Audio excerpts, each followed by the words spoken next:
everyone. Today I'm going to show you how to get started on your coil vase or your coil pot. And if you're doing this from home, I wanted to show you how you could do it from home. If you're in the studio or in the classroom, you will have other tools to use, but I wanted to make sure you knew that you can use simple things like a spoon or a fork when you are working with your clay. So let's get started.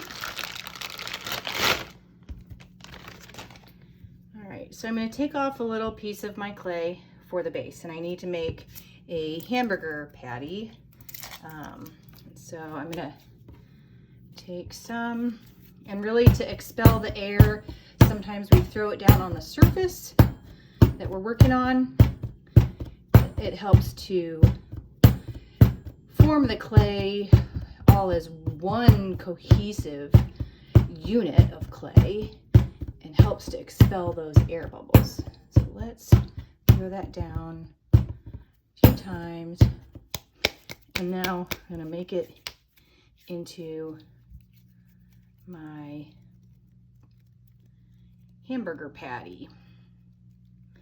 Now I'm not working very large because I don't want this to be a very large vase. Okay. So I'm going to actually want my vase to be kind of like a oval instead of perfectly round. So I'm making my base generally the shape I want my vase to be at the base.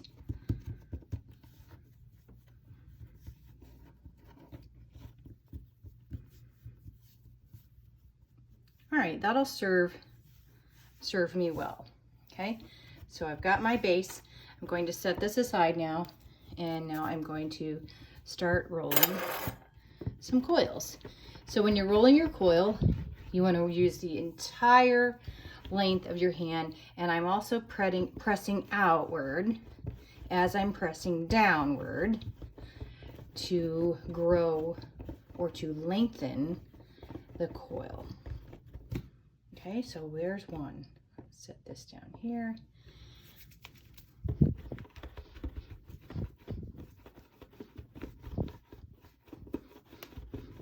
And I'm just going to make a few.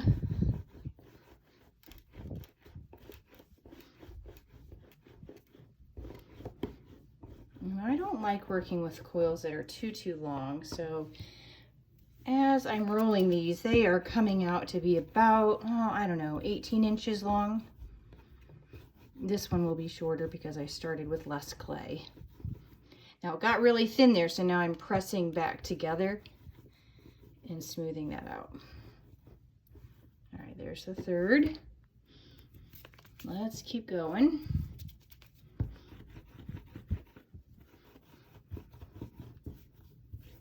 Ooh, it pressed too hard. Disaster.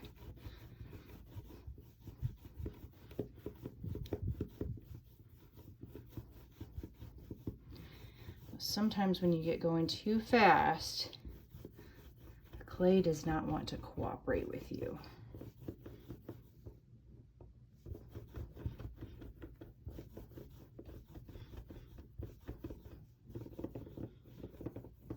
Oh my gosh, my other coils just want to play with their new friend.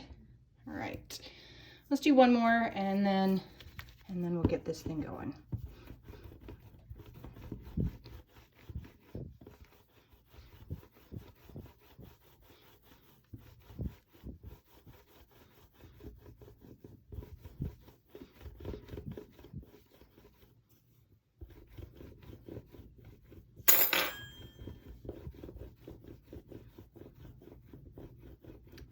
Okay,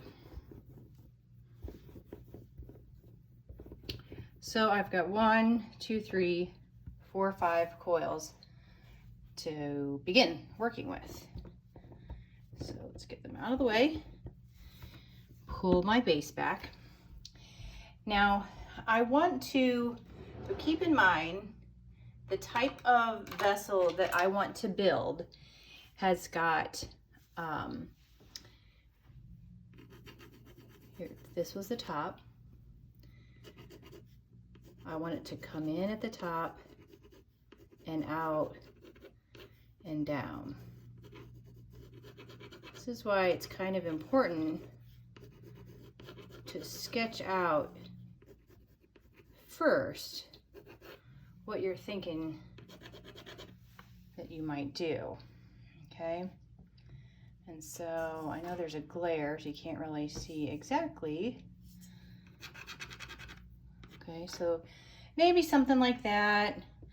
The one I had at school was more like this. It started out and came in, and uh-oh, you're missing.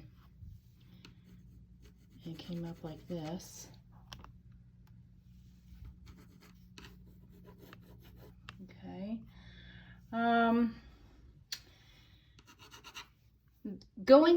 Building out like this, so this is the surface you're working on. This is your surface, the desk, right? Okay.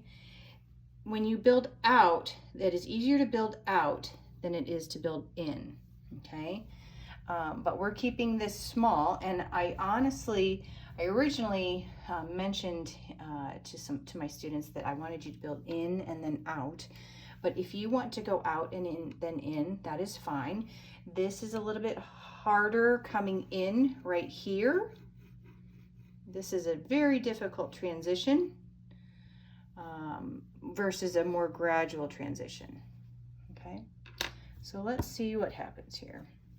So I'm going to take my patty and I'm going to start pressing.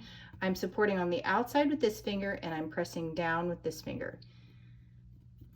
I'm going to rotate. If you have a banding wheel in a studio or a classroom, the banding wheel helps a lot. Otherwise, what you can do is if you have a piece of paper, which I'm getting right now, or a piece of newspaper will work as well. Slip this on top of your paper, and it makes it easier to spin. So again, I'm holding on the outside and pressing down from the top. All right, I've got my first loop. Now my next loop isn't going to go directly on top. It's going to be placed just on the inside a little bit. So your second coil should be just a little bit smaller in diameter. Okay, if you put the second coil directly on top of the first coil, it would go straight up. But remember, we want this to go in like this, in. Okay, so we're building in. I'm going to keep going. Each consecutive row, I'm placing just a little bit closer than the last.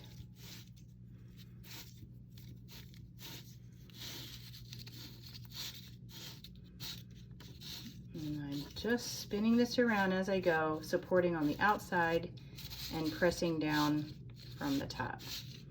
All right, so now I'm going to show you what I'm doing here, because you're going to see, as I show you the profile, you're going to see that I have come in too quickly. Look at this from the side, okay?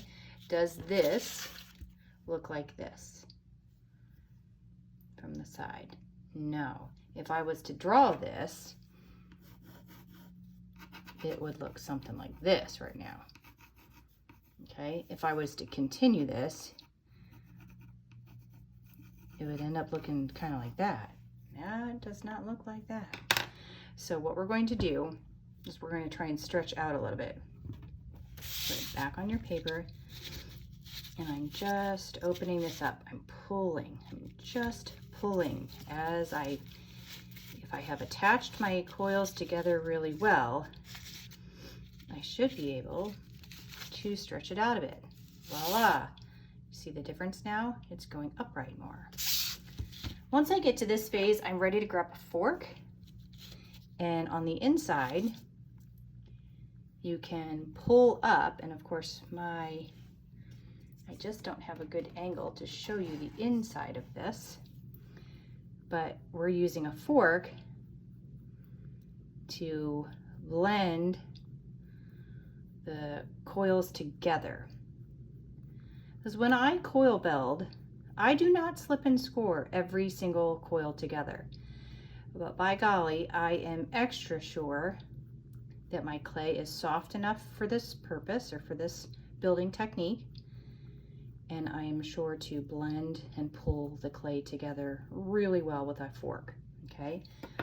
You can then, if you wish, take a spoon to smooth on the inside. Now you can see that my pot is resting against the palm of my hand. It's giving extra support, okay?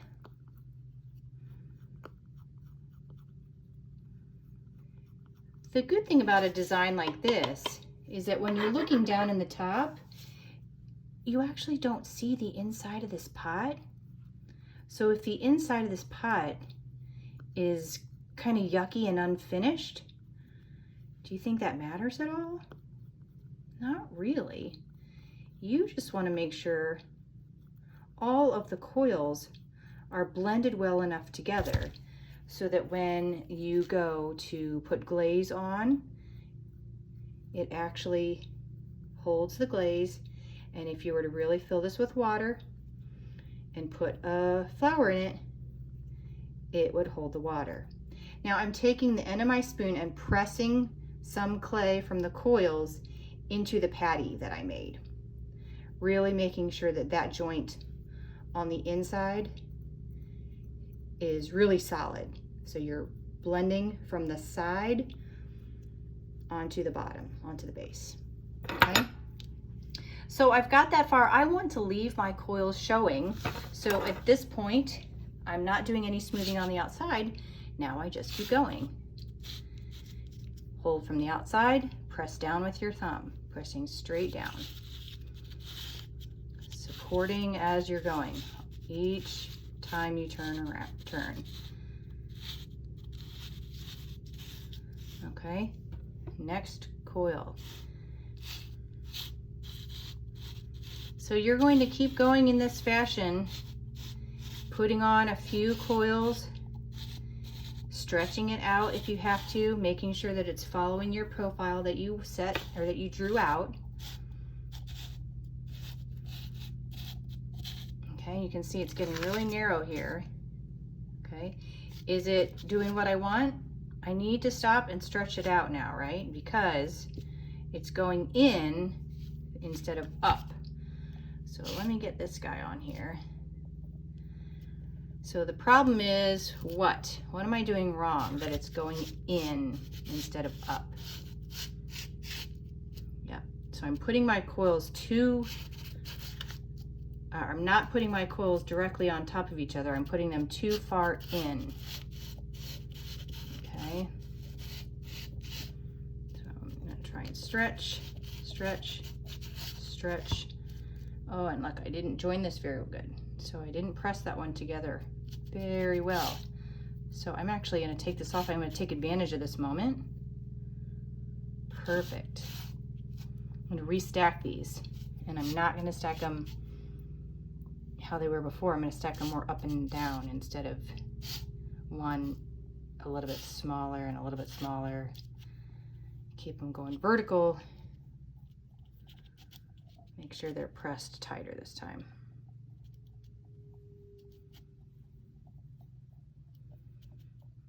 Okay, pressing, pressing, pressing, pressing, pressing, pressing. Still want to stretch that out a bit.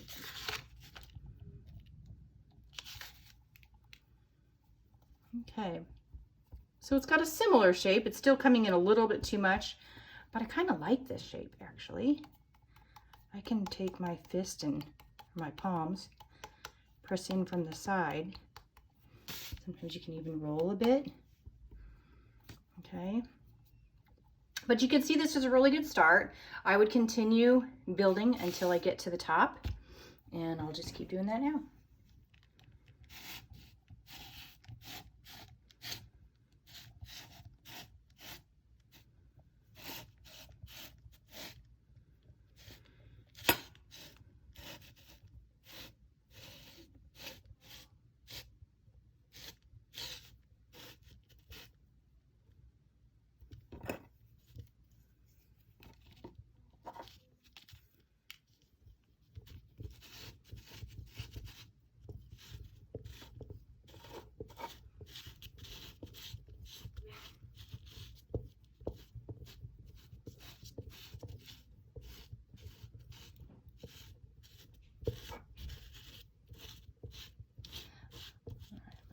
going.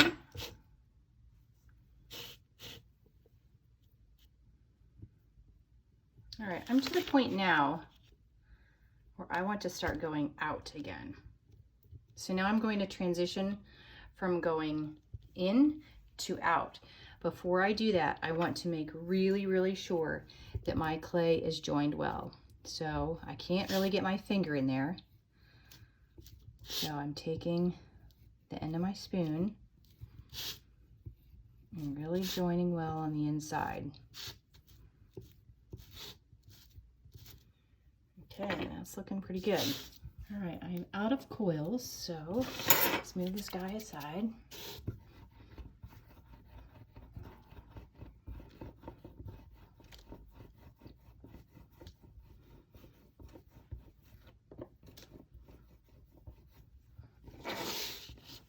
Okay, here we are. Remember, I was going for something like this, so I gotta go out now. This is the tricky part. So now instead of making coils smaller each time, I need to make them larger each time. And you're putting them on top of each other, just on the outside.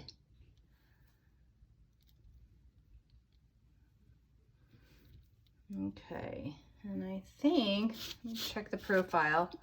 Oh, that's fun. I don't want to go quite that tall though, so.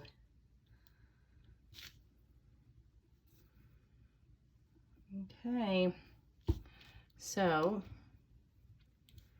be really careful. Now, since you can see these coils, I was trying to make sure that I could leave the coils just the way they are. So I was sure that the clay I grabbed to roll this coil was nice and soft, because I want to be able to see those coils. You can smooth them if you want, and if you want to smooth them, just take your spoon,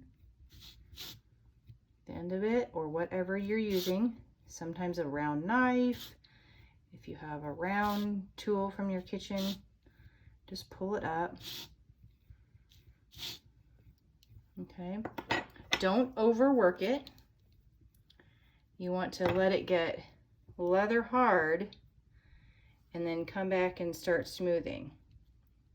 Okay, so I'd say right now, this is at the point where I'm just going to let it sit, because I'm going to come back and try and clean up some of these areas that aren't so pretty. If I was doing this area right there, I would take a little ball of clay, a little bit too big,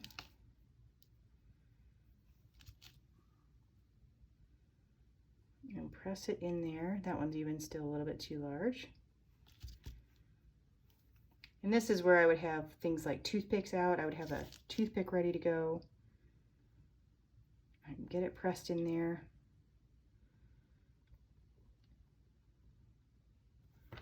Now, depending what tools you have around, you can use some things to help smooth your clay and make a better transition.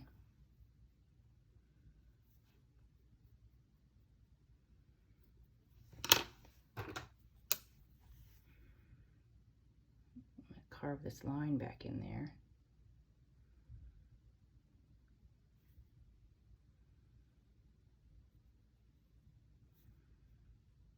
And like I said, when it becomes leather hard, sometimes this process of cleaning it up becomes a lot easier. Okay? One coil vase.